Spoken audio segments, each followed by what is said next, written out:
Hi.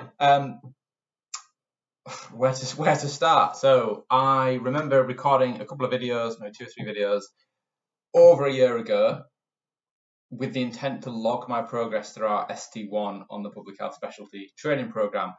Obviously, I failed miserably. This is the first video I've done in over a year, and in all honesty, I'd totally forgotten that I'd ever done those videos. But it's kind of that time of year where people started getting really interested in applying for public health specialty training. The window opens in November. So off the back of that, I've had probably 2 or 3 people emailing me saying, "Oh, I've seen your videos on YouTube about the training program. Got any advice, etc., etc." And I thought, oh shit, I've actually forgot about those videos. And I remember saying that I would log progress. Again, failed terribly. So I guess this is an update on where I am, what I've been doing over the last year, and what it's like being ST2. And maybe this year I'll do more than 2 videos. Who knows? So I don't know where to start. I can't say how I can't articulate enough how good the training program is, how supportive it is, how developmental it is, how many opportunities and how much you learn. The learning curve is just incredibly steep, but hugely enjoyable as well. And you've got opportunity to do so much. It's kind of mind-boggling. And I can see now why so many of my peers that are further through the training program try to extend their training for as long as possible, whether that be to reduce their hours from full-time to 80%, 60%, 50%, or do time out of training, academic placements. I can see why now. So anyway, I spent the last year doing my MPH at Liverpool University. Really, really enjoyed that. Found it incredibly interesting. Was fortunate enough to get distinction in that, which was my goal at the start. I put a lot of pressure on myself to do that. It paid off. And in June this year, I became a dad. So I have a 16-week-old daughter called Margot. So that didn't throw a spanner in the works, but it made it quite difficult towards the end of that MPH just to nail that dissertation and get the result that I wanted to get. But my wife Olivia was very, very kind and understanding in kind of creating time and space for me to get that work done, amongst being an incredible mother to a newborn. But that's the best thing in the world. So that happened this year, part of ST1, towards the end of ST1. So that was fantastic. I spent a year on placement 1 day a week in a local authority in the Northwest. Again, really, really interesting experience. Managed to get involved with a few good bits of work and sign off a couple of learning outcomes along the way, which is always kind of a bonus in the first year. You're not expected to tick off a load of learning outcomes because your priority is to essentially get through that Masters in Public Health and get that under your belt, which I've now done. Now, obviously, I had the birth of Margot, and my roots are Yorkshire and Humber. So in February of this year, I applied for an interdeanery transfer. For those of you that don't know, an interdeanery transfer is essentially just an application to move from one school to another. So for me, that was in the Northwest, and I applied to move back to Yorkshire and Humber, and I was successful, lucky, fortunate, grateful to be to get a place back in Yorkshire. So I've just rotated back to Yorkshire in August. I started in August. I'm now based at a West Yorkshire local authority. Wakefield, I think I can say it. Wakefield Council, really, really good council, really good public health team. Everyone is absolutely kind and welcoming and really, really experienced and just really good at their job. So it's a really good environment for me to gain further experience and get more learning outcomes signed off, which is one of my priorities for this year. So I'll be at Wakefield for definitely the next 12 months up until kind of the end of August 24, potentially longer, depending on when my next placement rotation occurs. So my next placement will be at UK Health Security Agency, UCSA. So we have to do a mandatory 3/4 month placement in health protection, which I'm really looking forward to. I don't have much experience in health protection. I don't have a major interest in it at this stage, although I did find the module actually quite intriguing, quite interesting, definitely, in Liverpool, and I did really well again. So my mind might change, and I might want to kind of pursue health protection after that placement. But we did kind of a names out the hat draw for when registrars in the Yorkshire Humber that are ST2 will go on the UCSA placement, because there's only, I think they facilitate 3 placements every 3 months or so.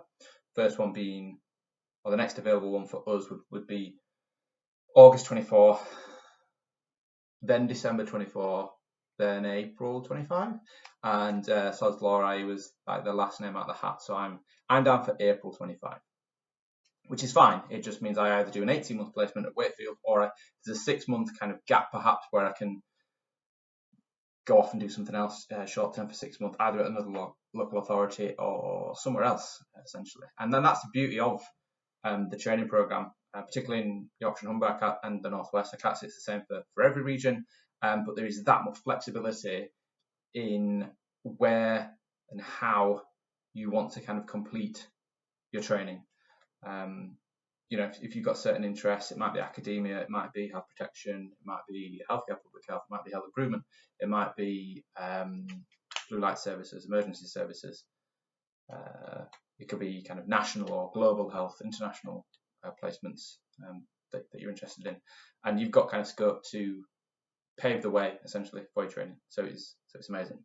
But yeah, I mentioned that ticking off as many learning outcomes as I can this year is kind of a priority, but at the moment my main priority is passing the public health diplomat exam, which I will be sitting in March 2024. There is a sitting literally next week.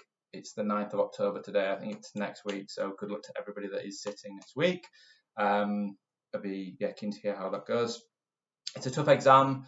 It's an expensive exam to sit, so we have to pay for that. You do get tax relief though, so every cloud and all that. But yeah, at the moment, we're so fortunate that we get kind of a day a week allocated to revise for that. In Yorkshire, we can bank those days, so I'm not taking those at the moment. I'm kind of saving them up because my intention is to kind of taper in terms of revision. So I've started very mild revision, if you like. Some of it's learning as well. Some of it's not a case of revising because I've never heard of the thing. The syllabus is massive. The curriculum is huge in terms of what we need to know and demonstrate knowledge and skill for in this exam. So a lot of it is a case of learning it for the first time. It's not all covered on the MPH. But yeah, I'll be sitting that in March. Like I say, I intend to revise solidly for a month before that. And fingers crossed we get through it. Fingers crossed we pass. If not, then it's another wedge of money and more revision, because then I'll sit in October 25. But that is my number one goal right now, get through that exam.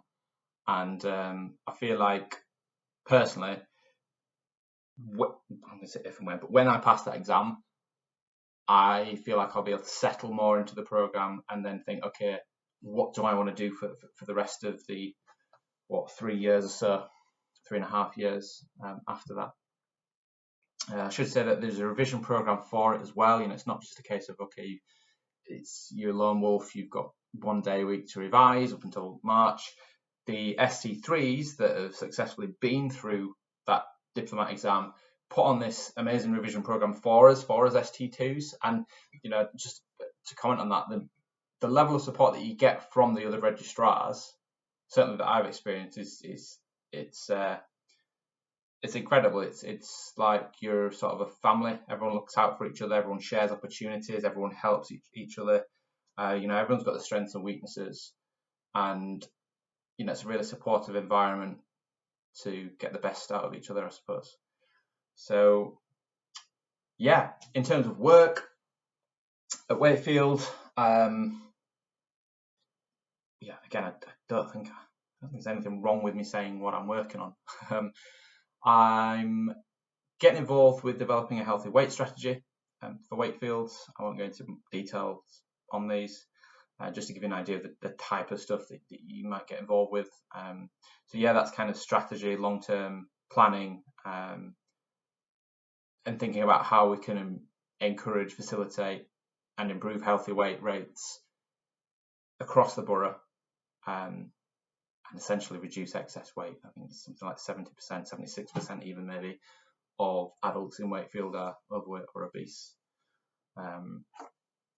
Potentially more based on the kind of nature of where that data comes from, the fact that it's self-reported, and we tend to massively underestimate our weight and overestimate our height, which means that our BMIs tend to be lower than what we think they are. So actually it could be a lot higher than 76%. But hey, I digress. Loads of other little bits. Again, I'm talking to myself here essentially, so it feels a bit weird. I mean, you know, if anyone wants to know what I'm working on, feel free to drop an email.